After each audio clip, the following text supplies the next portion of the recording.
आज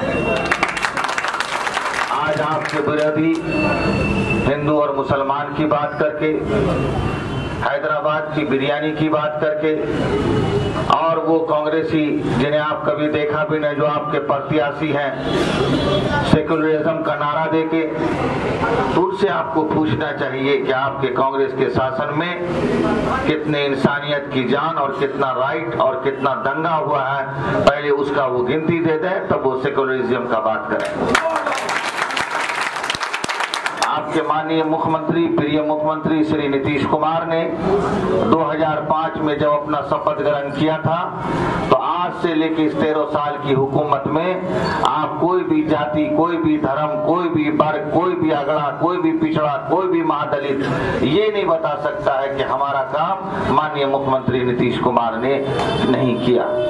आज बिहार सरकार की तकरीबन 428 योजनाएं चल रही हैं। जब उस योजनाओं के बारे में आप जानेंगे तो ये विकसित बिहार और ये बिहार कितना आगे बढ़ेगा इसका अंदाजा आपको है। मैं छोटी सी झलक ये देना चाहता हूँ। आज से 5 साल 4 साल पहले जब डगरवा थाना में एक लड़के का मरा हुआ मिला और आग लगाया गया, एक जन आक्रोश हुआ था, मैं उसी वक्त पटना पहुंच रहा था, रास्ते में था। हमारे पार्टी के राज्यसभा सांसद RCP सिंह ने फोन किया कि अशरफ साहब आपके यहाँ ऐसा ऐसा बहुत बड़ा हादसा हो गया है, वहाँ आप कहाँ हैं? पहुंचे। हम कहा मैं तो पटना पहुंचा हूँ, हमारे मामू छोटे हज के लिए जा रहे थे। मैं गया और सलाम किया। उसी हाल में बैक टू पेवेलियन में पहुंचा। हमारे DIG आए, IG आए, SP आए। हमने एक ही बात कहा था कि आप एक भी बेकसूर को अगर जरा भी टच करने की कोशिश करेंगे तो ये बात अच्छी नहीं होगी, और जो बेकसूर है उस पर कोई मामला ना होना चाहिए। हम लोग का जितना पहल हुआ, 22 के थाने का मामला हुआ या कोई भी मामला होता है, मैं आपके दिन सुबह दोपहर रात खड़ा होता हूँ। मैं पूछना चाहता हूँ खासकर अपने मुसलमानों से कि आज आपको जात में पात में बांटने की कोशिश की जा रही है। देश का प्रधानमंत्री 2014 में जब नरेंद्र मोदी जी बने तो राष्ट्रपति, महामहिम राष्ट्रपति के शपथ ग्रहण के बाद जब अपना मसनद को पार्लियामेंट के सीढ़ी पर जब किया तो फेंकने के बाद उन्होंने यही कहा था कि मैं 125 करोड़ की जनता की बात करूंगा, सबका साथ होगा, सबका विकास होगा। ना वहाँ हिंदू की बात आई, ना वहाँ मुसलमान की बात आई। अभी आपको वक्त है खोने का, आपको बचने का वक्त है, आपको अफवाह से दूर होने की जरूरत है, इसलिए कि आपका जो दुश्मन है उसके पास एक ही पूंजी, एक ही ताकत है, अफवाह का। उसके पास एक ही ताकत है हिंदू और मुसलमान करने का, उसके पास एक ही ताकत है आपको बिखेरने का। मैं इतना ही कहना चाहता हूँ कि अगर आप अपने मुल्क के वफादार हैं, अपने मुल्क के वतन को मानते हैं, अपने घर को समझते हैं, तो मैं गुनाहगार भी हूँ, बस जो भी हूँ आपके बीच का हूँ।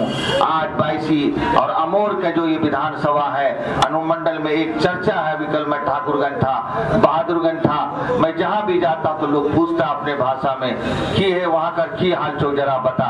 तो आप पूछे कि जिस IIM की बात करते हैं, जो व्हाट्सएप में नौजवानों की जिंदगी को बर्बाद करके कश्मीर बनाना चाहते हैं, जिस सीमांचल में हिंदू और मुसलमान की जो संस्कृति एक है, आज वो चीज व्हाट्सएप को देखने के बाद आपको अंदाज मिलेगा। यहाँ कोई जगह को या तो अमन रखें आप या बेचैन करने का पाबंद, आपको वही 18 तारीख को ABM का मिसिम बताएगा कि आप अमन की तरफ इसको ले जा रहे हैं या इसको बेअमन की तरफ ले जा रहे हैं। इसका आपको जरूर ख्याल रखना पड़ेगा। और मैं आपका हूं, अगर इस तैयार में कोई भी किसी दूसरी अगर पार्टी से आप जुड़े हैं, आप नेता हैं भाई, तो आप रहो अपनी जगह, मगर आप इस वक्त अपने अनुमंडल की आवाज उठनी चाहिए, एक ही आवाज उठनी चाहिए, महमूद अशरफ। अब वो महमूद अशरफ नहीं, अपने आप को आप महमूद अशरफ समझे, इसलिए कि मैं किसी का बेटा भी हूँ, किसी का पोता भी हूँ, किसी का भाई भी हूँ, किसी का बाप भी हूँ, किसी का सन भाई भी हूँ। अगर उस रिश्ते को भी बरकरार आप रखें तो हम सब हिंदू मुस्लिम को मिलकर एक चीज देखना पड़ेगा। मैं भी एक किसान का बच्चा हूं, मैंने एक हिम्मत किया पार्लियामेंट की सीढ़ी या चौखट तक पहुंचकर आपकी आवाज उठाने का। अगर ये मनोबल आप तोड़ देंगे तो मैं जानता हूं कि आने वाला इतिहास आपको माफ नहीं करेगा, और इस अनुमंडल इस 22 की धरती पर पार्लियामेंट का इलेक्शन लड़ने के लिए कुछ सोचने वाला माई का लाल पैदा नहीं होगा। इसलिए कि मैं जो भी कर रहा हूँ अपनी पूंजी से, अपने घर से, अपनी जमीन और मकान बेचकर आपका सेवा करके अपने यहाँ तक मैं पहुंचा हूँ। आज भी मैं वही काम कर रहा हूँ जो मैं बताने की जरूरत नहीं है। जो प्रत्याशी आपके लड़ रहे हैं वो बहुत बड़े, कहाँ से क्या ताकत है। आप किशनगंज के हालात को इस वक्त देखिए, एक एक मामला को देखिएगा तो वक्त आपको बताएगा।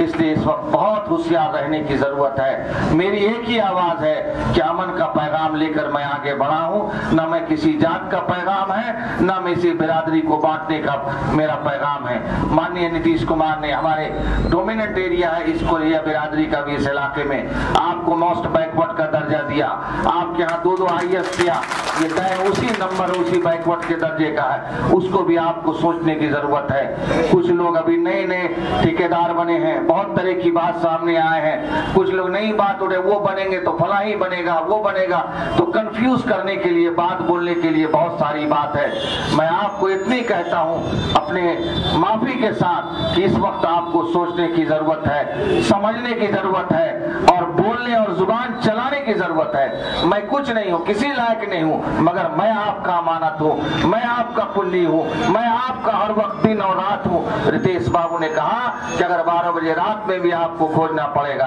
तो मैं हाजिर हूं। इसलिए मैं इस 2-3 दिन के अंदर जब सिस्टम सारा खत्म हो जाएगा, माननीय मुख्यमंत्री का प्रोग्राम, पहला प्रोग्राम आपको पवा खाली में है, ठाकुरगंज विधानसभा, इस बार 12 ईदगाह में अमोर विधानसभा दिया गया है, 22 विधानसभा में भी है, कोचा धामन विधानसभा में भी है। 6 प्रोग्राम माननीय मुख्यमंत्री ने इस विधानसभा को, इस लोकसभा को दिया है। और एक एक लोग से बात करते हैं, कहते हैं तो जिस इंसान ने इतना काम किया है, इतना मेहनत किया है, उसका सिला आप दें या ना दें, आप कितने वफादार हैं, कितने वफादार नहीं है, वो वक्त बताएगा।